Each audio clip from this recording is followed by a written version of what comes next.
Reels, Facebook ಪೋಸ್ಟ್ಗಳಿಗಾಗಿ ಹಲ್ಲೆ, ಪೊಲೀಸರ ನಿಂದನೆ ಸಲ್ಲದು. ಪುನೀತ್ ಕೆರೆಹಳ್ಳಿಗೆ ಹೈಕೋರ್ಟ್ ಚಾಟಿ. ಮ್ಯಾನ್ಮಾರ್ ನಿರಾಶ್ರಿತನ ಮೇಲೆ ಹಲ್ಲೆ ನಡೆಸಿದ ಆರೋಪ ಪ್ರಕರಣದಲ್ಲಿ ಪುನೀತ್ ಕೆರೆಹಳ್ಳಿ ವಿರುದ್ಧ ಸಕ್ಷಮ ನ್ಯಾಯಾಲಯಕ್ಕೆ ಸಲ್ಲಿಸಲಾಗಿರುವಂತಹ ದೋಷಾರೋಪ ಪಟ್ಟಿಗೆ ತಡೆ ನೀಡಿರುವಂತಹ ಹೈಕೋರ್ಟ್, ರೀಲ್ಸ್ ಮತ್ತೆ ಫೇಸ್ಬುಕ್ ಪೋಸ್ಟ್ಗಳಿಗಾಗಿ ಹಲ್ಲೆ ನಡೆಸೋದು ಅಥವಾ ಪೊಲೀಸರನ್ನ ನಿಂದಿಸೋದನ್ನ ಒಪ್ಪಲಾಗದು ಅಂತ ಪುನೀತ್ ಕೆರೆಹಳ್ಳಿಗೆ ಚಾಟಿ ಬೀಸಿದೆ.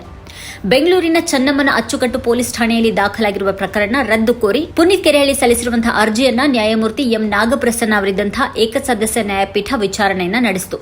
ಕೆಲ ಕಾಲ ವಾದ ಪ್ರತಿವಾದ ಆಲಿಸಿದ ನ್ಯಾಯಪೀಠ ಅರ್ಜಿದಾರರ ವಿರುದ್ಧದ ಆರೋಪ ಪಟ್ಟಿಗೆ ತಡೆಯನ್ನ ನೀಡಲಾಗಿದೆ. ಅರ್ಜಿದಾರರು 2 ವಾರದಲ್ಲಿ ಡಿಸಿಪಿ ಮುಂದೆ ಹಾಜರಾಗಿ ಬಾಂಡ್ ಅನ್ನು ಒದಗಿಸಬೇಕು ಮತ್ತು ಹೇಳಿಕೆಯನ್ನು ದಾಖಲಿಸಬೇಕು.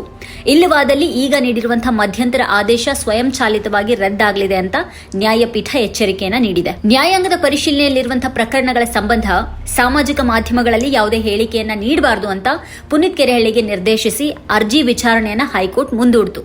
ಇದಕ್ಕೂ ಮುನ್ನ ಅರ್ಜಿದಾರರ ಪರ ವಕೀಲ ಪಿಎನ್ ಮನಮೋಹನ್ ವಾದ ಮಂಡಿಸಿ ಪ್ರಕರಣವನ್ನು ದಾಖಲಿಸಿ ಅರ್ಜಿದಾರರಿಗೆ ಜನವರಿ 13ರಂದು ಅಂತಿಮ ನೋಟಿಸ್ ಅನ್ನ ನೀಡಿ ಜನವರಿ 16ರಂದು ಹಾಜರಾಗೋದಕ್ಕೆ ಸೂಚಿಸಲಾಗಿದೆ.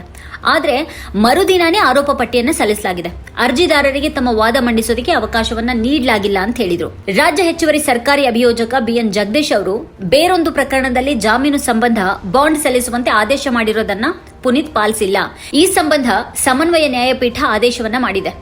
ಅದಕ್ಕಾಗಿ ಪುನೀತ್ಗೆ ನೋಟಿಸ್ ಅನ್ನ ಜಾರಿ ಮಾಡಲಾಗಿದ್ದು, ಅವರು ಹಾಜರಾಗಿ ಹೇಳಿಕೆಯನ್ನ ನೀಡಲಿ, ಅವ್ರ ವಿರುದ್ಧ ಯಾವುದೇ ಕ್ರಮ ಕೈಗೊಳ್ಳೋದಿಲ್ಲ ಅಂತ ಅಂದ್ರಲ್ಲದೆ, ಸೋಲದೇವನಹಳ್ಳಿಯಲ್ಲಿ ದಾಖಲಾಗಿರುವಂತಹ ಪ್ರಕರಣದಲ್ಲಿ ಪುನೀತ್ ಕೆರೆಹಳ್ಳಿ ವಿರುದ್ಧದ ಪ್ರಕರಣಗಳಿಗೆ ತಡೆ ನೀಡಿದ ಬಳಿಕ ಅವರು ಸಾಮಾಜಿಕ ಮಾಧ್ಯಮದಲ್ಲಿ ನೀಡಿರುವಂತಹ ಹೇಳಿಕೆಗಳನ್ನ ಪೀಠದ ಮುಂದೆ ಇಡಲಾಗುವುದು ಅಂತ ಹೇಳಿದ್ರು. ಆಗ ನ್ಯಾಯಪೀಠ ಪುನೀತ್ ಪರ ವಕೀಲರನ್ನ ಕುರಿತು ಮತ್ತೆ ಗಲಾಟೆ ಮಾಡಿದೀರಾ, ಸುಮ್ಮನೆ ಇರೋದಿಕ್ಕೆ ಆಗೋದಿಲ್ವಾ, ಪ್ರಕರಣ ನ್ಯಾಯಾಂಗದ ಪರಿಶೀಲನೆಯಲ್ಲಿರುವಾಗ ನೀವು ಹಾಗೆ ಮಾಡೋದಿಕ್ಕೆ ಹೇಗ್ ಸಾಧ್ಯ, ಯಾಕೆ ಹೀಗೆಲ್ಲ ಮಾಡ್ತೀರಿ, ಎಚ್ಚರಿಕೆ ಇರಬೇಕಲ್ವಾ, ನಿಮ್ಮ ವಿರುದ್ಧ ಪ್ರಕರಣ ವಜಾ ಮಾಡಲಾಗಿಲ್ಲ, ತಡೆಯನ್ನಷ್ಟೇ ನೀಡಿದೆ ಅಂತ ಹೇಳ್ತು.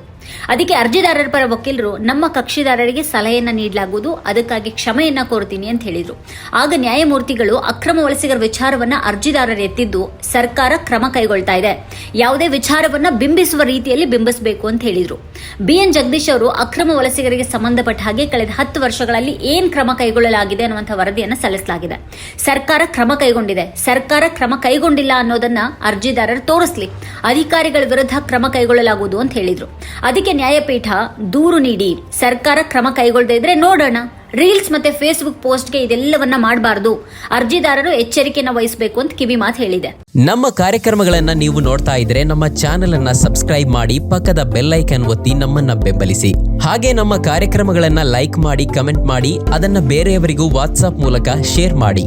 ನೀವು ಹೀಗೆ ಮಾಡಿದಾಗ ನಮ್ಮ ಚಾನೆಲ್ ಇನ್ನಷ್ಟು ಮತ್ತಷ್ಟು ಜನರಿಗೆ ತಲುಪಲು ನೀವು ನಮ್ಮೊಂದಿಗೆ ಸಹಕರಿಸಿದ ಹಾಗಾಗುತ್ತೆ. ಇದು ನೀವು ಯಾವುದೇ ಖರ್ಚಿಲ್ಲದೆ ಕೆಲವೇ ಸೆಕೆಂಡುಗಳಲ್ಲಿ ನೀಡಬಹುದಾದ ಸಹಕಾರ. ಧನ್ಯವಾದಗಳು.